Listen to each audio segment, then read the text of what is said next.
തീരത്തു നിന്നും തിരകൾക്കപ്പുറത്തേക്ക് വിശപ്പെന്ന വികാരത്തെ കീഴടക്കാൻ, മരണത്തെ പുൽകാൻ തയ്യാറായി അവർ യാത്ര തിരിക്കുന്നു.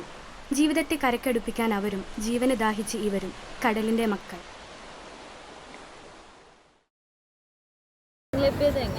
ലഭ്യത ഉണ്ടായിരുന്നു, ഇപ്പോൾ കുറഞ്ഞിരിക്കും. ഇപ്പോൾ കാലാവസ്ഥയുടെ പ്രശ്നം എന്താണെന്ന് അറിയില്ല, ഇപ്പോൾ വളരെ കുറവാണ്. എല്ലാ മീനും കുറവ്. പിന്നെ ഇപ്പോൾ കുറച്ച് ചെറിയ മത്തി ഇറങ്ങിയിട്ടുണ്ട്, പക്ഷെ അത് പിടിക്കാനുള്ള സമയമായിട്ടില്ല. കുറച്ചുകൂടി വളരാണ്ട് വന്നാലേ പിടിക്കും. പക്ഷെ ഇന്നലെ കുറച്ച് 5 കയറി പിടിച്ചിട്ടുണ്ട്, പക്ഷെ അവിടെ ഫിഷറീസുകാർ വന്ന് പ്രശ്നമായി, അത് പിടിക്കാൻ പറ്റില്ല, എല്ലാം ഒഴിവാക്കി. അത് അതിന് കണക്കുണ്ട്, ഇത്ര വലുപ്പം വെച്ചാലേ പിടിക്കാൻ പാടുള്ളൂ എന്നുള്ള. ചുട്ടുപൊള്ളുന്ന വെയിലും കാലം തെറ്റി പെയ്യുന്ന മഴയും സമുദ്ര ആവാസ വ്യവസ്ഥയെയും മത്സ്യബന്ധനത്തെയും കാലാവസ്ഥാ വ്യതിയാനം ഗണ്യമായി സ്വാധീനിക്കുന്നു. ഇന്ത്യൻ ഗവൺമെന്റിന് കീഴിലുള്ള central marine fisheries research institute ഇതിന് പരിഹാരം തേടുകയാണ്.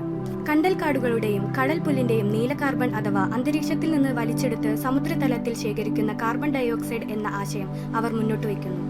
കാലാവസ്ഥാ വ്യതിയാനം മൂലം മത്സ്യങ്ങൾ ചത്തൊടുങ്ങുകയാണ്. അവശേഷിക്കുന്നവ പോഷകങ്ങൾ തേടി ആഴപ്പരപ്പുകളിലേക്ക് ഊളിയിടുന്നു.